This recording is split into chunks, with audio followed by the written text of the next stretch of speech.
सफलता यदि पानी है तो अपने कर्म पे विश्वास रखिए। और चलिए आगे बढ़ते हैं। आज के क्लास में हम लोग इसके पहले वाले जो क्लास चल चुकी है उसमें चल चुकी है फिजिक्स का दूसरा चैप्टर, और दूसरे चैप्टर का कुछ क्वेश्चन और बाकी है, तो आज के इस क्लास में हम लोग उसको पूरा करेंगे। तो चलिए आगे बढ़ते हैं, देखते हैं आज का क्वेश्चन क्या है। तो आज का क्वेश्चन है पहला, उत्तल लेंस और अवतल लेंस में अंतर स्पष्ट करें। ठीक है, तो उत्तल लेंस लिखेंगे, अवतल लेंस लिखेंगे। उत्तल लेंस में पहला नंबर, उत्तल लेंस को अभिसारी लेंस भी कहा जाता है। इसका दूसरा नाम क्या आता है जी?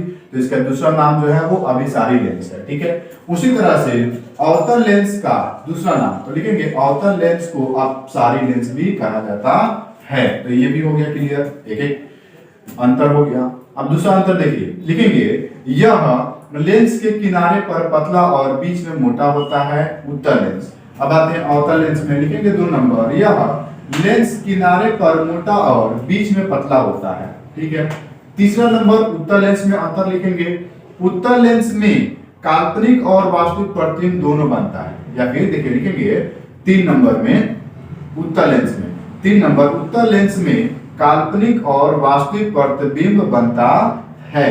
उसी तरह से अवतल लेंस में लिखेंगे, अवतल लेंस में केवल काल्पनिक प्रतिबिंब बनता है। यहां तक आपका अंतर हो गया फाइनल। अगला जो क्वेश्चन है वो है आवर्धन क्या है, इसका व्यंजक प्राप्त करें या फिर व्यंजक ज्ञात करें। ठीक है, ये क्वेश्चन इंपॉर्टेंट है, बोर्ड एग्जाम में बहुत बार पूछा जाता है। ठीक है, चलिए तो लिखेंगे आवर्धन का डिफिनेशन, किसी लेंस में प्रतिबिंब की ऊंचाई और वस्तु की ऊंचाई के अनुपात को आवर्धन कहा जाता है। इसका ऐसा ही मात्रा नहीं होता, लेकिन इसे m से सूचित किया जाता है। आवर्धन का फॉर्मूला होता है प्रतिबिंब की दूरी बटा वस्तु की दूरी, या फिर आवर्धन बराबर आप लिख सकते हैं प्रतिबिंब की ऊंचाई बटा वस्तु की ऊंचाई। अब इसको शॉर्ट करके कैसे लिखेंगे, छोटा करके कैसे लिखेंगे, देखिए लिखेंगे m बराबर v बाई u, यानी कि v बराबर होता है प्रतिबिंब की दूरी और u बराबर होता है वस्तु की दूरी। ठीक है, अब आते हैं इसका व्यंजक प्राप्त करेंगे, यानी कि लिखेंगे व्यंजक और सूत्र यूज करेंगे कौन सा, लेंस सूत्र से। लेंस सूत्र लिख करके इसको सॉल्व करेंगे। तो लेंस सूत्र क्या होता है, 1/v माइनस 1/u बराबर 1/f, ये होता है। अब लिखेंगे इस दोनों तरफ क्या करेंगे, v से गुना कर देंगे। तो लिखेंगे दोनों तरफ v से गुना करने पर, अब देखिए 1/v में v से गुना कर देंगे, माइनस 1/u में v से गुना कर देंगे, बराबर 1/f में भी v से गुना कर देंगे। ठीक है, अब देखिए v से गुना करेंगे तो अब v के नीचे 1 मान लेंगे, यहाँ पर v के नीचे 1 मान लेंगे, यहाँ पर v के नीचे 1 मान लेंगे। तो देखिए v से v हो गया कैंसिल, क्योंकि ये क्रॉस मल्टीप्लाई कट गया। ठीक है, अब यहाँ बचेगा 1, तो 1/1 लिख सकते हैं, यहाँ माइनस है, माइनस 1/u है। तो अब देखिए v में यहाँ v है, यहाँ 1 है, तो v में अगर 1 से गुना करेंगे तो v हो जाएगा, u में यदि 1 से गुना करेंगे तो u हो जाएगा। उस तरह से यहाँ पे v के नीचे 1 मानेंगे, तो f में यदि 1 से गुना करेंगे तो f, और v में 1 से गुना करेंगे तो v।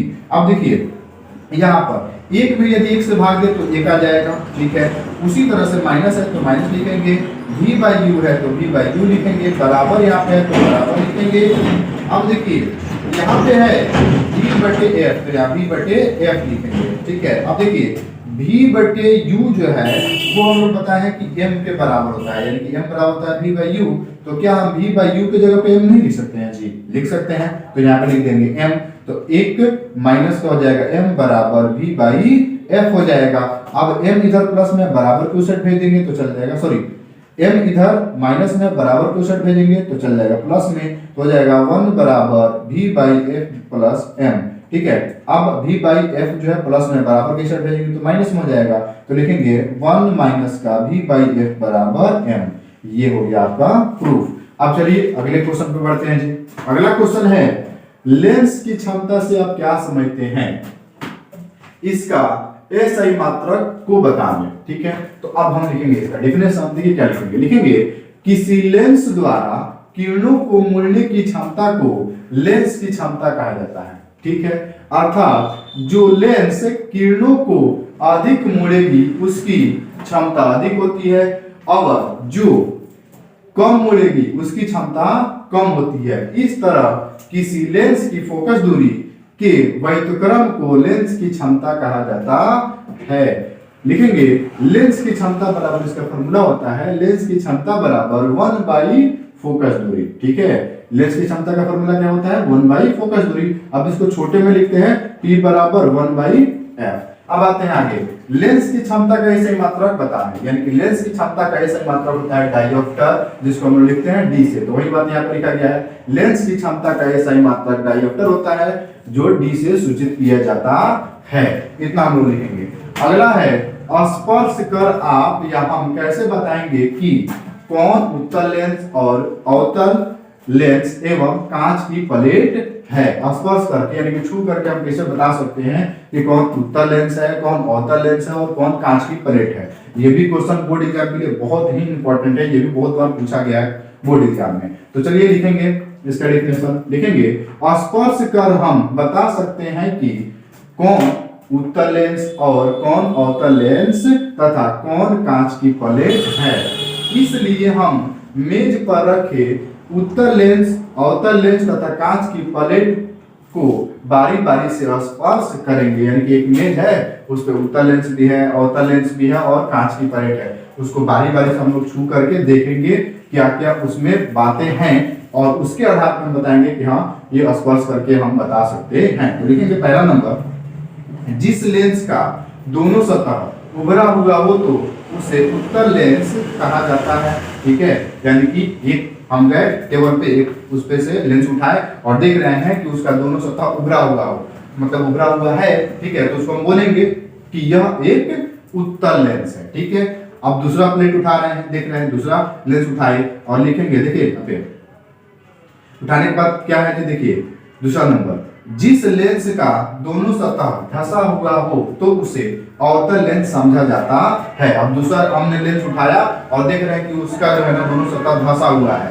तो उसको हम क्या बोलेंगे, तो उसको हम बोलेंगे कि अवतल लेंस वह है।